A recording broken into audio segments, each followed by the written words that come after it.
Reshi Pemba Mala, Chaselo, Nison Quajimala, Chaselo, Three Landomala, Chaselos.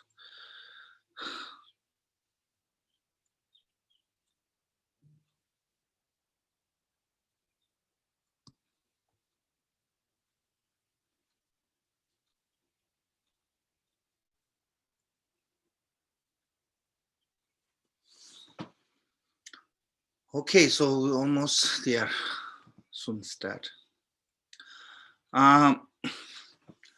Actually, some of those Vietnamese, they came last week, and some of you not here actually last week.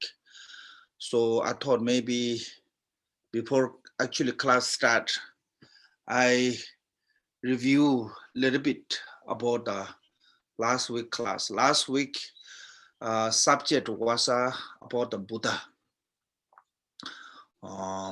because normally we just said Buddha without actually knowing what does Buddha mean. Buddha is a Central Indian language. It's called Magat, which is the Bodh Gaya area. In their language, Buddha is mean someone who understanding complete illumination. So which is means someone have a greater knowledge, something understand complete one. So I think that is what does it really mean in the Sanskrit. So Buddha. There was one story when, because Buddha's actually Shakyamuni Buddha's original name is not Buddha. Shakyamuni Buddha's original name is Siddhartha, birth name. So when Siddhartha went to forests and learning Dharma and meditating, and then he went to Bodh Gaya area. He did 6 years ascetic practice, like everybody knows.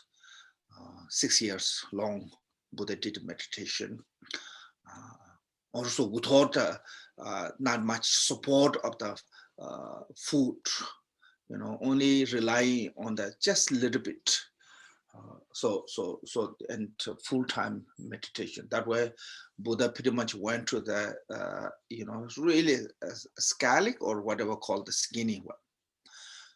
After that, then he said that is too extreme, and that extreme is not healthy for spiritual development, because your body need to take care if you want to mind is be healthy.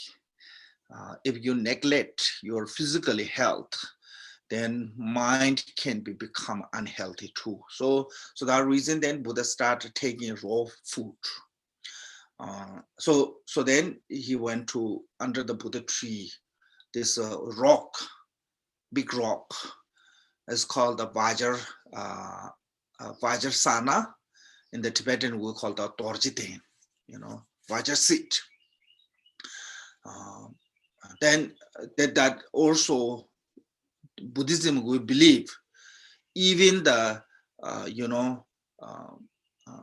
this our planet is destroyed by the elements like fire or wind or water. That Vajra seat, no one can destroy it, indestructible.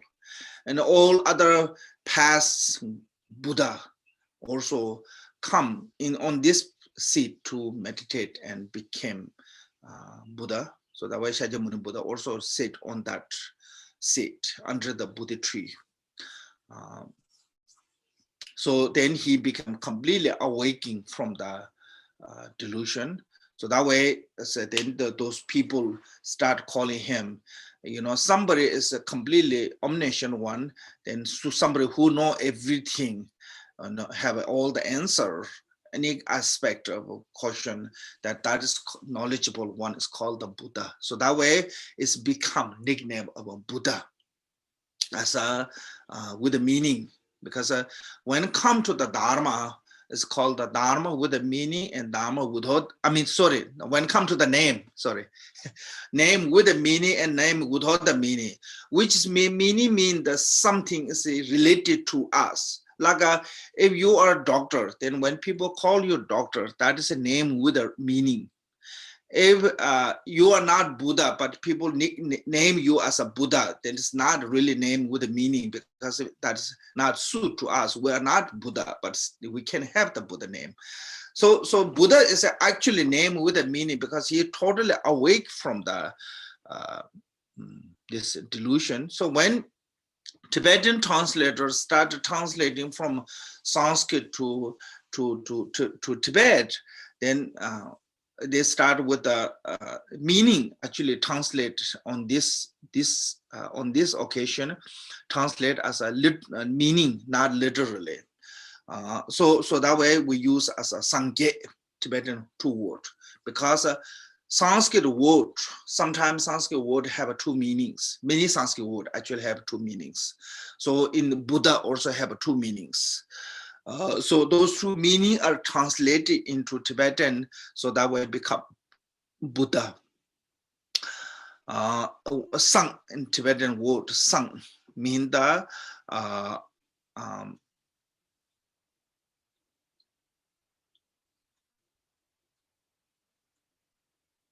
clear out, completely clear. It means Buddha is free from all the obscurations.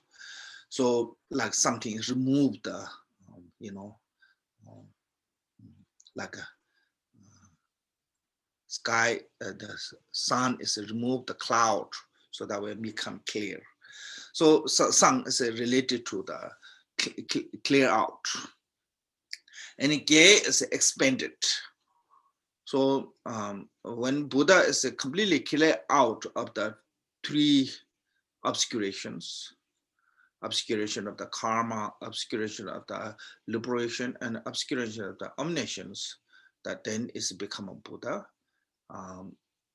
Then ge means the expanded. Once it's clear, then see the clearly all the qualities,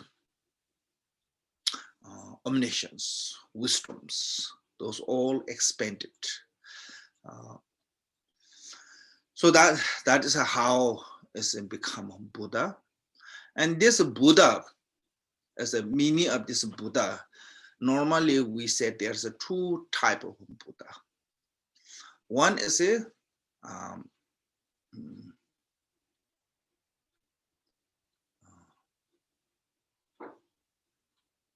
it's called a resulted Buddha. Resulted Buddha mean, or is you can call the inner Buddha. Every sentient being, we have this Buddha, resulted Buddha. Everyone's mind stream have this resulted Buddha. So that is that's called the inner Buddha. But this inner Buddha is cannot see by through our flesh eyes, or cannot sense by our conceptual thought. Conceptual thought cannot understand this inner Buddha. So that way, for the recognizing this inner Buddha, or for the seeing the true this inner Buddha, we need rely on someone.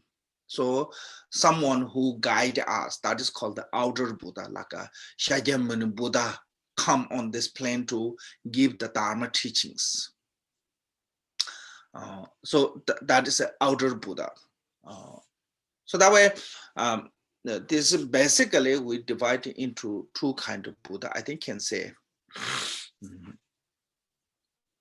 So this two kinds of Buddha, and also Shakyamuni Buddha is one of those. Then there's many countless of Buddha.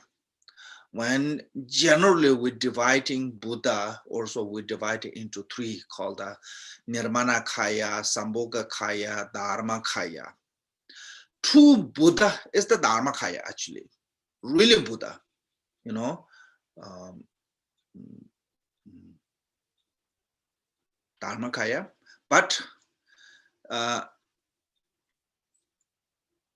sentient beings, including the Bodhisattva from the 1st to 10th Bhumi, we are not capable to see or direct contact to the Dharmakaya. Who can see Dharmakaya is only Buddha. So Buddha need to, you know, some kind of a manifestation to keep contact to the sentient beings. So that is that keeping contact essential being as I call the manifestation is called the Rupakaya, is a form body. There's a two kind of beings, lower being like a samsaric being like us, or higher being as a Bodhisattva. So according to the based on the those beings, Buddha have a two kind of manifestation called the Nirmanakaya and Sambhogakaya. So this is more like a when, okay, this is can say this way. Moon in the space is the Dharmakaya, original one. Then moon on the reflection and the water is called the Rupakaya. That's manifestation. So based on the how water is clean, that the reflection is becoming better. So if water is not really clean, reflection is not that good. If water is really clean, reflection much better. So Nirmanakaya is an impure beings can, perception of impure beings. And the Sambhogakaya is pure beings, like impure water or not clean water or clean water. So that's the reason there have three kind of Buddhas. Okay, so that is some review for people here, especially some people, I mean, not there. Okay, so then today, okay, now we start the today's class, yeah?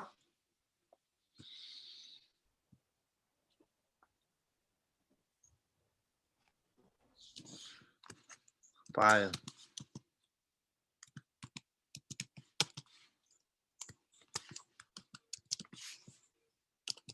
0101.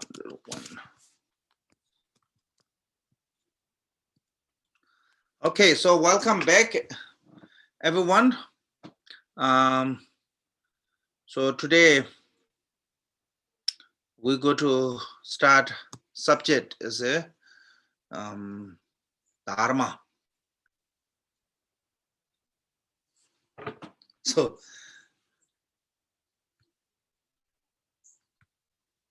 people may think, oh, everything is a Dharma. What is it different now? Today is the Dharma. But today I'm not going to give teaching on the, I'm going to give teaching on the what does Dharma mean. Because sometimes we receive so many high teachings, but then we don't know the actually what is the base is, what is the foundation is. So so that way, foundation of the Buddhism is, we said, distinguishing Buddhism and non-Buddhism as a refuge. Yeah? Taking refuge to the three jewels, Buddha, Dhamma, Sangha, that's called the Buddhist. When we not take a refuge to the Buddha, Dhamma, Sangha, it's not become Buddhism. So, okay, now, so how do we take the refuge? Then need to know. So, so that way, how do we take a refuge? First, we have to recognize what is Buddha, what is Dharma, and what is the Sangha. So last week we talked about the Buddha, and this week I'm going to talk about a little bit on the Dharma.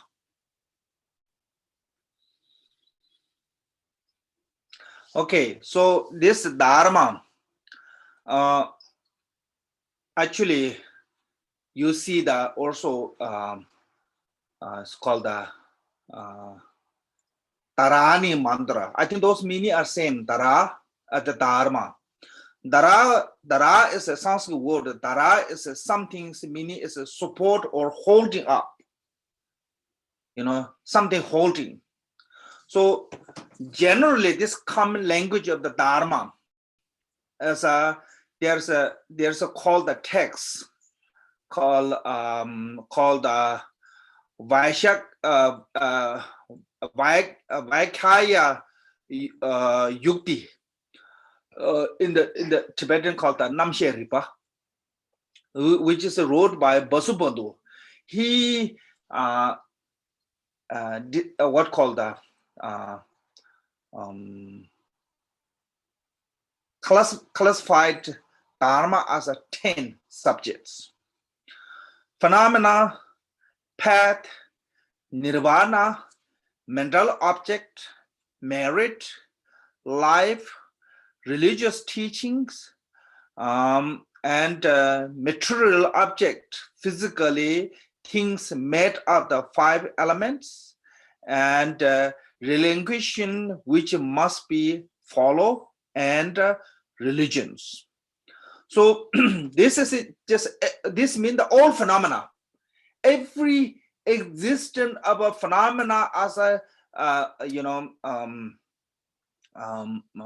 classified on those 10 subjects.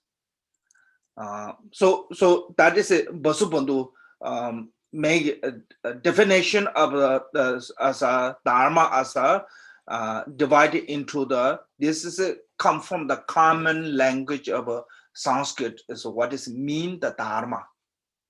So in the English, normally people divide it into called the small letter D Dharma and capital D Dharma. So this is a small letter D Dharma as a phenomena. Every existence of the phenomena is including into these 10 subjects. So this is what is a Dharma as a normally called the phenomena Dharma, because you may see in the many texts, all Dharma. You may see sometimes it's called the all Dharma, including samsara and nirvana. Those are, when talking about the all Dharma, it's not talking about the religion, scriptural Dharma. It's talking about the phenomena. So Dharma is not just only talking about the religion, scripture. Okay. So from this list 10 lists, thank you, Miss Ellie. From this 10 lists, number 2 is called the path. Number 3 is called the nirvana, and number 7 is called the religion teachings. Those are what we call it we call the holy Dharma, or in the Sanskrit is called the Sat Dharma. Lots of time these days, modern people want to use as a Buddha Dharma, because also religion as a way, Dharma is also using in the Hindu, Jainism, everyone use as a Dharma.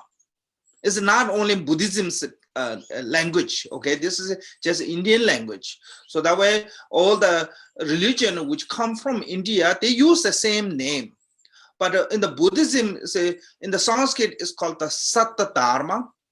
Sat Dharma is directly translated as a true Dharma, but also these days, lots of people using translation as a holy Dharma and or Buddha Dharma. So this is those from this 10 subject as the number 2, number 3 as a Dharma as a realization, and the number 7 as a Dharma as a literature.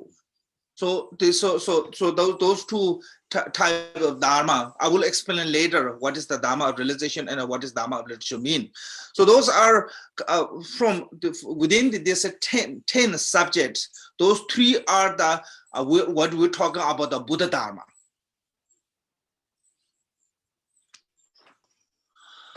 Okay. So this one, I think I will read from the first. I will read a little bit from Sudra called the Recollection of the Three Jewels. You know, in that recollection, the Three Jewels said that the supreme Dharma is a perfectly delivered, is the practice of the chastity. I cannot pronounce this one. I think she said chastity. Chastity. Chastity is a virtues in the beginning, virtues in the middle, and a virtues in the end. Perfect in the meaning, perfect in the word, uncorrupted. Summarizing. This is the summarizing of the Dharma in this for recollection of the recollection of the three jewels. Sudra is mentioned about the Dharma. This is the what is Dharma mean. So first said supreme Dharma. That is the actually same as we use it as a holy Dharma. Also we use as a true the Dharma, Sat Dharma as a also here translate as a supreme Dharma. Why is called the supreme? Why Buddhism is called the holy Dharma, or why Buddhism is called the true Dharma?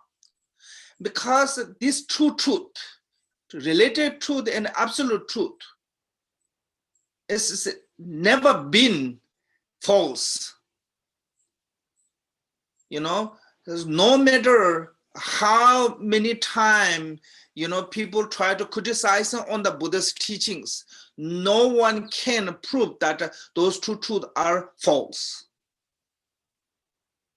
More our modern education, or can say modern education or modern knowledge is increasing or getting better, that much they getting closer to the Buddha's teachings. So I mean, I'm not kind of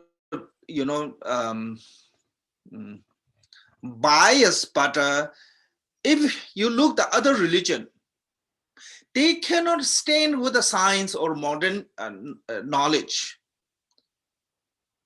There's lots of time they don't have a really explanation when come to the try to compare to with the science. Lots of religion they cannot compare. So one of the Tibetan scholars said, if other religion try to walk hand by hand with the science, they only can take few steps. Then they fall down. They couldn't follow. But Buddhism, if they walk with the science, actually Buddhism lead ahead the science. Science cannot reach to the Buddhism. So that is true. Buddha's teachings is never, the scientists, no matter how great scientists they are, they couldn't catch to the depth of the Buddha's teachings still. So that is showing us how truth it is. Doesn't matter. Buddha taught this more than 2,500 years ago. But still, whatever we're hearing Buddha's teaching is so fresh. So fresh means that it's related to us. So that is showing us how truth Buddha's teaching is. There are no false message whatsoever. So that way it's called the supreme or holy or true. It's a meaning is come from there. Okay, so that's called the supreme Then Dharma. Dharma, as earlier I mentioned, Dharma means the something that is in the what called the support or hold up. So what is a supporting here is saying is a support of the or holding up of the nature of true truth, or as a supporting to the reaching to the state of the true truth, the path to the true truth, So taking to the true truth or holding up the nature of true truth. That is what is the Dharma mean in the Buddhism. Dharma is a meaning of the word is a Dharma that way. Then perfectly deliver mean so it's have a meaningful and time ways, and so that way perfectly deliver. Then next one, it is the practice of the chastity. I think it's a Sanskrit is called the brahmacharya. Brahma means the in this case Brahma is talking about the Buddha. Charya means the conduct to the Buddha. So when we're practicing Dharma, we will reach to the Buddhahood. So conduct means the practice of the Dharma, following to the Dharma. And so that way, I think this is what does it mean, the chastity. Then said, is a virtue in the beginning, virtue as a middle, and a virtue as an end. This is you can say three trainings: training of the morality as a virtue as a beginning, training of the samadhi, virtue as a middle, and training of the wisdom and a virtue as an end. You can say those three training as these three mean the virtue as a beginning, virtue as a middle, virtue as an end. But also we can interpret this one as virtue as a beginning means the intention. You need a pure intention to practice Dharma. If your intention is wrong, then it's not good. So non-virtue as a beginning. So then the virtue as a middle is not becoming good result, and the virtue as an end will come. So virtue as a beginning is maybe we can say motivation. Virtue as a middle, then you have to practice Dharma with the compassion and emptiness. If you practice Dharma with the compassion and emptiness, and everything becoming path to the nirvana. If you practice Dharma, like for example, Vajrayana, we recite the mantra. Just reciting mantra alone cannot become path to the liberation. If you recite the mantra supported by the emptiness and the compassion, it becomes a path to the nirvana. Also meditation, shamatha meditation. Many people like to do shamatha meditation. There's a meditation called the worldly meditation and meditation to the, beyond the samsara. So that meditation alone cannot distinguish in those two. Meditation is the same. You're training your mind. But if you do the meditation with the support of the great compassion and emptiness, then it is becoming meditation of the beyond the samsara. So that way, virtue as a middle must practice whatever Dharma you do. You do the smoke offering, you do the Ganachakra puja, you do the Sergim offering, or you do the any kind of a practice you do, deity yoga or whatsoever. It's a need the support of the emptiness and compassion. Then it is become virtue as a middle. Then last one is a must dedicate it to the unsurpassable enlightenment. Because if you dedicate it for mundane benefit, like you become rich, you become powerful, you become handsome or beautiful, for that reason, you will experience the result, but that is only one time. If you dedicate it to the unsurpassable nirvana, in the meantime, until you reach to the nirvana, you will become a powerful, you will become a rich, you become a beautiful, all those also other will come, even you don't wish. So that reason, don't mistake with the dedication. So that way, dedicated to unsurpassable enlightenment as a virtue, as a end. That is when we practice in Dharma, must know those. Okay, so so that is one. Then perfect meaning is mean the, as I earlier said, teaching of the true truth, or Buddha's teaching is free from two extreme. Extreme of the eternalism and extreme of the nihilism. Eternalism means that everything is kind of not changeable. That's nothing is changing. Sometimes we have that concept. We want to be nothing change. Then a little bit change come, we get upset. But that is a kind of like we're against it with the Buddha's teachings. So that is what does mean that. So we have to free our mind when we're practicing our Dharma, must free from those two extremes. Extreme of the eternalism. Then sometimes we become a nihilism, not believing on the cause and conditions.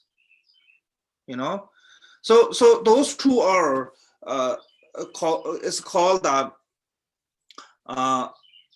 non-perfect meanings. So Buddha's teaching is taught in the meaning of the true truth, or that true truth is free from two extreme. So that way, that is called the perfect meanings, Buddha's teachings and the Dharma. Okay, so then said perfect meanings. Perfect meaning and the perfect word. Perfect word means that Buddha's teaching is meaning is really simple. Okay, word is really easy to understand, but have a deep meaning. If you try to read most of Buddha's teaching is a kind of really not that complicated. Really, why is it not that complicated? Because Buddha is explaining to already there something what we couldn't recognizing, and so that way it's just easy to understand, have a deep meaning. So that is a Buddha's teachings. Buddha is not talking about that something is not exists, somewhere else. So that way Buddha's teaching is really relevant. It's called in the English. It's normally we call it practical. Yeah. So this is all practical. Because if Buddha is teaching only some kind of like supernatural power or something, it's not related to us. It's not benefit for us. So no point of teachings. So teaching should be, those are relevant to us. So if you look at Buddha's teachings, really simple, relevant, but have a really profound meaning. So that way it's called the perfect word. And then the last one is this, then said uncorrupted. Yes, so uncorrupted is a Buddha's teaching is taught as a four seal, or sometimes called the four summaries of the Dharma. All compounded are impermanent, one. All the outflowing things are unsatisfactory,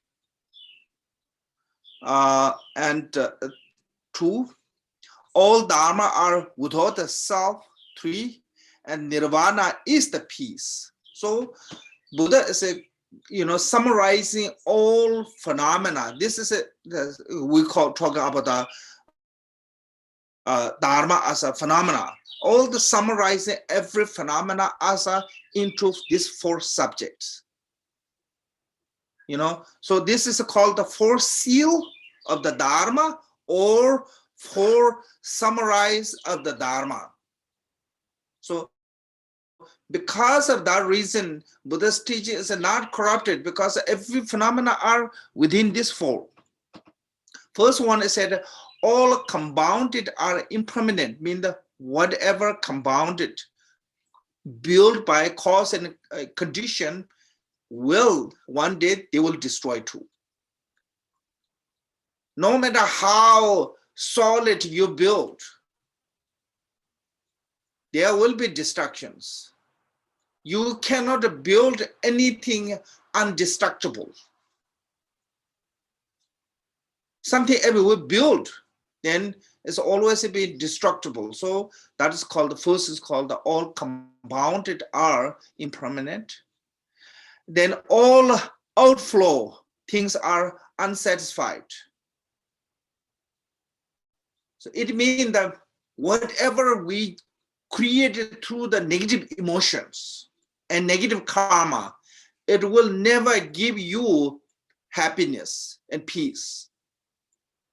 It means that from the negative karma, like a negative emotion, like anger, hatred, jealousy, or negative karma of the 10 non-virtue will never give you happiness, never give you good result of a joyful or peace or any of those. What are we looking? So that is what it means. So there's, lots of people, sometimes we have this hope of getting some kind of satisfied by doing bad things. By doing bad things never will give you satisfied. Like people go to bankrupts. They think they will get some kind of like easy life after the bankrupts, satisfaction. But they will never have that satisfaction. Sooner or later will caught by the police, or they're always bring there some trouble from that, only give you the trouble. So that reason, any kind of a negative activities or negative emotion will never give you the satisfied feeling. Feel of guilty, feel of a remorse, feel of a uncomfortable, and including to the punishment receiving from that. So that way, all outflowed things are unsatisfied. That's second. Then third is said, all Dharma are without the self. So Dharma is the phenomena. They are not going to find any phenomena singularly exists.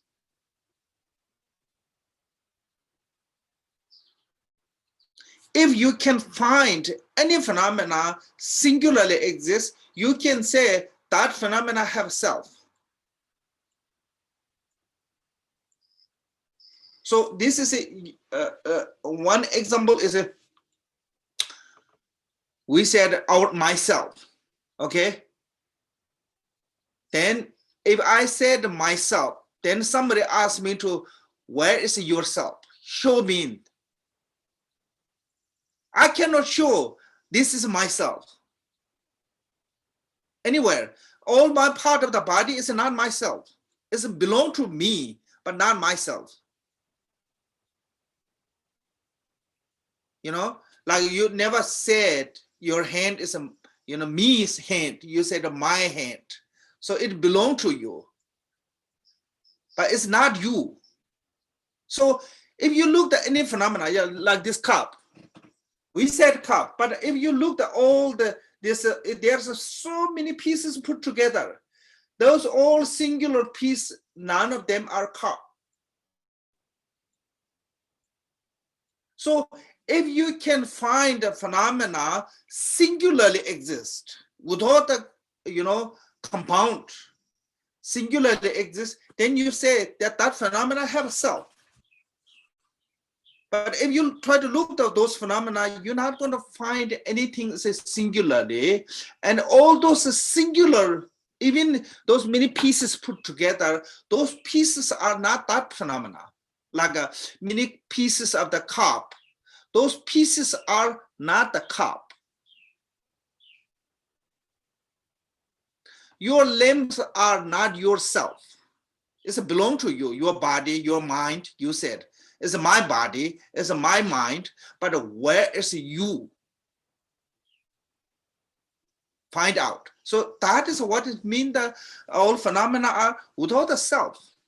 That's in the Buddhism, so in the Theravada tradition, it's called the no self. In the Mahayana tradition, it's called the emptiness. Word is the same. You know, I mean, the meaning is the same. Word used in different way. Mahayana and Hinayana. So that way, that if you try to find any phenomena, doesn't matter any phenomena, and try to find it exists by itself, without the many put together. So if you can find singularly existent phenomena, then you can say, yes, there's a self. But it's just impossible to can find that any phenomena are singularly exist. And you may think, oh, no, singularly exists. This is one cup. You think this is a one? No, many pieces. Even this one said, this is a holder. This is the top. This is the outside. This is the inside. This is the bottom. There are many pieces put together. That way the cup become. So there's a one.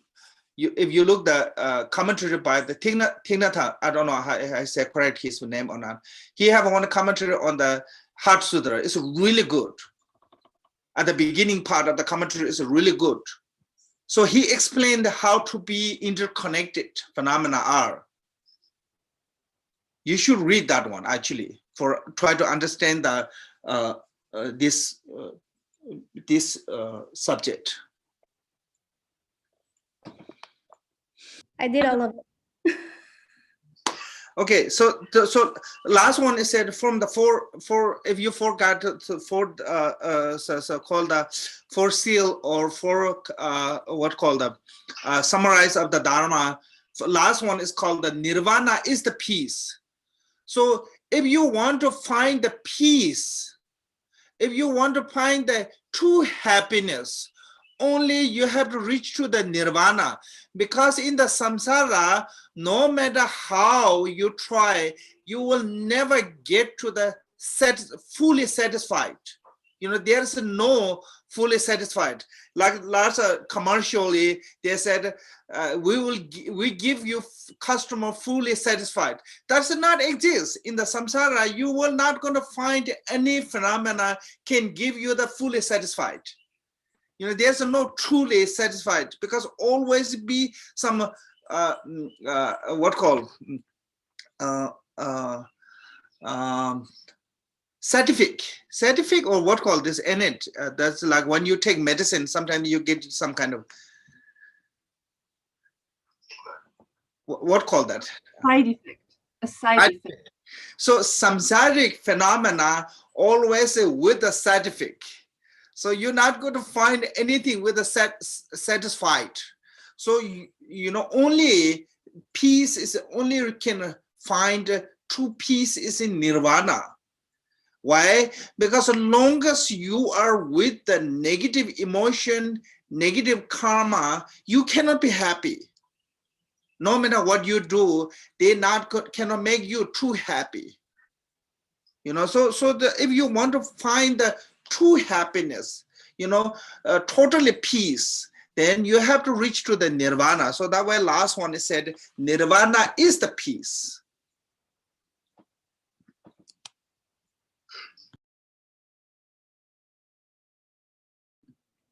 Then it said, I'm still reading from that three recollection of the sutra. It said, totally true. Totally true mean the Dharma is the only antidote, complete antidote of the afflicted emotions. So, so Buddha give that, you know, teaching of the 84 hips of Dharma. those 84 hips of Dharma is why it's become 84 numbers, 84,000. Sorry, 84,000 hips of Dharma is why there's 84,000 hips of Dharma as a make numbers, because roughly sentient being have 84 different type of afflictive emotion. Each afflicting emotion's complete antidote is one hips of Dharma. Then when all the 84,000 hips of Dharma is summarizing, it become a three, called the three poisons: ignorance, attachment, and aversions. So that reason Buddha give the three basket of the teachings. Vinaya is the antidote of the attachment. Sudra is the antidote of the aversion, and Abhidhamma is the antidote of the ignorance. Through these three, subject, then we completely eliminated the afflictive emotions. Not only morality alone, not only samadhi or meditation alone. So need all three: moral ethic, method of concentration, wisdom. All three together can eliminate complete afflictive emotions. Because without moral ethic and method of concentration, without the support of the wisdom, cannot become a complete antidote. So that reason these three are the complete antidote of the afflictive emotion. So that way said, totally through mean that completely can pass through from the samsara or from the afflictive emotions. It's taking too long, this one. So they said totally pure. It means the Dharma is giving, teaching on the inner nature of suchness. So that way it's called the totally pure and totally impeccable. Actually, impeccable mean the really permanently pure one. So our nature of mind is always be pure. Through the Buddha's teaching, we will recognizing that pure. Without the Buddha's teaching, we cannot see that one. We cannot recognize it that true pure one. So that way, through this teaching of the Dharma, we will reach to that state of the purity of the nature. So that we call the totally impeccable. So it's the Vinaya Dharma will taught by Bhagavan Buddha. So Bhagavan, meaning of the Bhagavan we described last week. And that meaning is so who is that Buddha? Completely awakening one. In the Tibetan called the Chomden De. Chom mean the free from the, destroy all the maras. And then mean the have all the 6 qualities. They mean the gone the beyond the samsara and nirvana. So that way, that is a Buddha's name. So that Buddha taught this Dharma. So this now has come to the kind of conclusion. What is a Buddha taught as a Dharma? As we normally divide it into two: Dharma as a literature and Dharma as a realizations. Dharma as a literature, as called in the Sanskrit called the Tripitaka, So that is what is the Dharma as a literature. So, 3 baskets: Vinaya basket, Abhidhamma basket, and Sudra baskets. So those Buddha taught. So this, how do we study as in the Hinayana tradition, they talk about the 8 noble path. So 8 noble path is a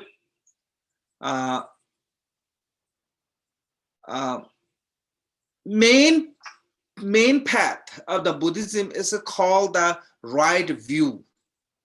It has to be right view, not just view. View mean anyone have a concept of seeing things way, feeling things way. All these can be called a view. It's called my view, your view, their view, and a viewer. So that way, I mean that it's kind of like a mental state. The view is basically a mental state. Kind of whatever thought you comes is the view. Some people believe something is a good, their view. Some people believe that is not good, that's their view. Not necessarily it's correct or not correct. Not necessarily it's right.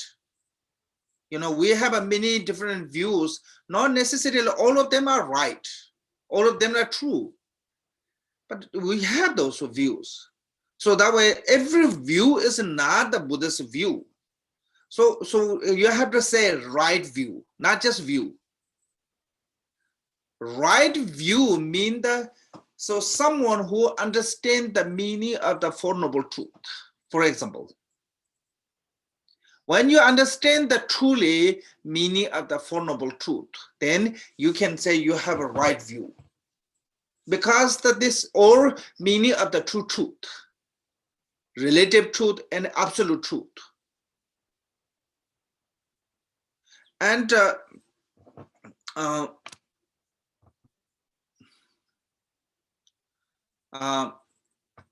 through the Four Noble Truth or relative truth and absolute truth, you actually reaching to the it's called inner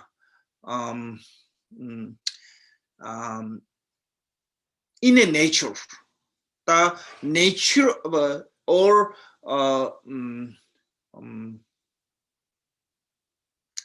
depth of the meaning of the Dharma, depth meaning of the Dharma, which is the nature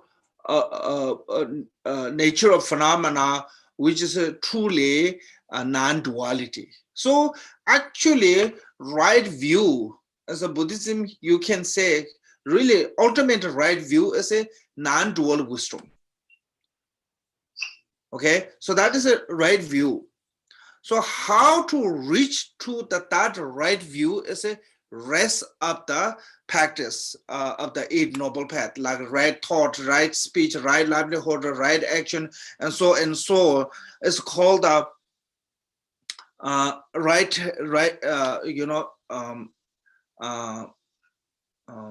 So total is there's 8 Noble Path. So if you remember, or I don't know, as when we're talking about the last time Buddha's quality, describing from the Buddha said Rigpata Shabsundemba in Tibetan, which just means the Buddha one who possessed the awareness and ground. Rigpa means the awareness, ground means the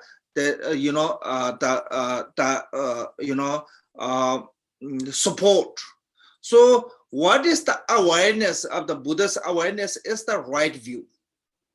The rest of a path is a ground of support for that. So how to achieve that right view is not going to come automatically. You have to achieve by following to the path. So how you follow to the path to reach to the right view is a rest of a noble path, like 7th reminded noble path, or is you can call the ground, or you can call the path to the path to the right view. So that reason this Buddha taught the eight noble path. So, but main is the right view. You have to reach to that right view. If you don't have the right view, rest is not going to be helpful to reach to the nirvana. So reaching to the nirvana, most important is the right view. You have to understand the right view. Miss Ali, are you done? Yes. Okay. So then First, I will tell you. So second Dharma is called the Dharma of the realization. Dharma of the realization is called the three trainings: training of the morality, training of the samadhi, and training of the wisdoms. So these three training, how to practice is in the Hinayana tradition, explain the 8 noble path, like a right view, right thought as a training of the wisdom. Okay, right speech, right livelihood, right action as a training of the morality, right meditation and right mindfulness as a training of the samadhi, and right effort is a support of those three trainings. So we have to learn how to practice. That's called the Dharma of the realization, mean the learning how to practice. Just knowing of the scripture is not good enough. You know, even the Devadatta, he knew so much scriptures. He memorizing as 500 elephants carry on the back like text that can put the 500 elephants. That means that so much text, his memory is so high. That's not good enough. We have to practice Dharma. So how to practice the Dharma? Lots of people saying is how to practice Dharmas. Practice Dharma means they have to follow those three trainings. Training of the morality as a discipline yourself. You're physically, verbally disciplined. Discipline means to avoid all the negative actions. Okay, that is a morality, mean that live with a righteous life. Then samadhi means the controlling your own emotion. Don't go overwork with emotion. You know, that, especially nowadays, I think we really need this, how to learn them, control the emotion through the meditation, because too many competition, too many stress, too many, you know, mentally challenge as because we don't have a discipline of our mind. So we have to learn how to discipline our mind through the meditation. How to train the mind is with the mindfulness. So you have to learn what is the really truly mindfulness mean. So that is the training of the samadhi, and the training of the wisdom mean the right view, as earlier I mentioned, the knowledge about the true truth, relative truth or absolute truth, or knowledge about the Four Noble Truth. You know, that is a right view. So these three, by following those three, moral ethic, samadhi, meditation, that is that reason, how to practice those reasons, you have to learn all those 8 noble paths or 6 paramitas. In the Mahayana, it's talk about the 6 paramitas, like a generosity, moral ethic is the training of the morality. Mental concentration is the training of the samadhi. And wisdom is a training of the wisdom. And patience and perseverance is a support of all 3 trainings. So main point is all the Buddha's teaching is a guide to us to how to practice the Dharma of those 3 trainings. So long as you have these 3 trainings, you can say, I am on the right track. If you don't have those 3 trainings, even you recite the highest yoga mantra, there's no hope. Because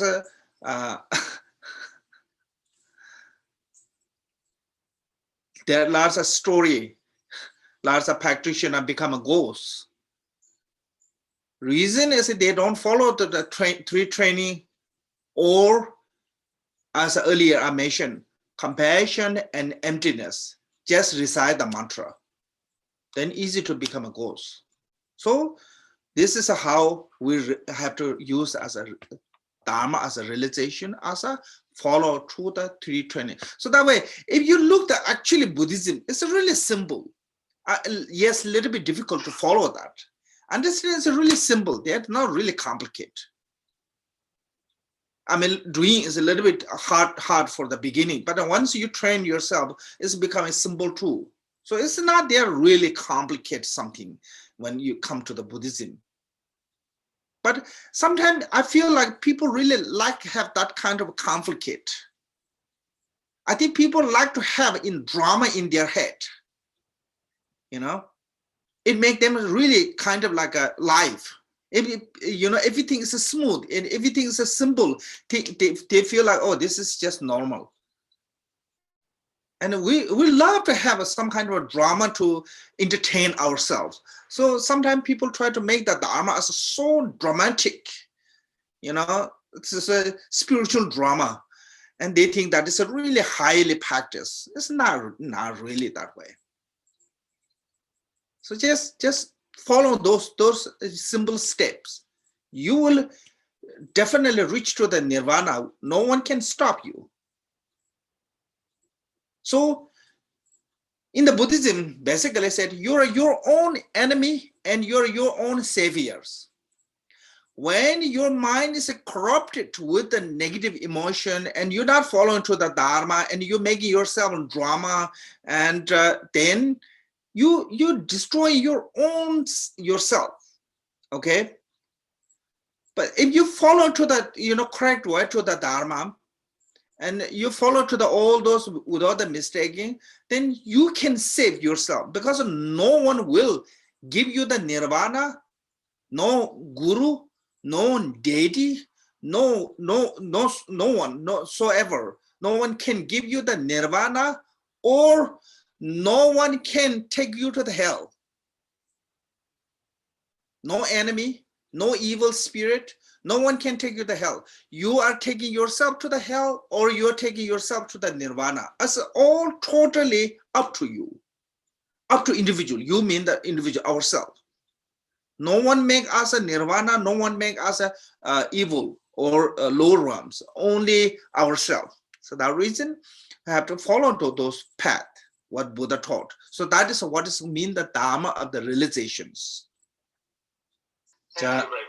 Chanchu sem cho Rinpoche ma je panai je jo je ba nyam ba mem ba kone gondo be wa sho da da konde tham je tu sundo sabada ye be je ve sawan Tata Sije Danje Nyundo Lana Mamba Yandaba Zobe Janju Rinpoche Toba Joje Chija Kunze Kunji Chuji Tendene La Wanda Tekumba Renjembe Dembas Shedru Tursan Gomben Senjoji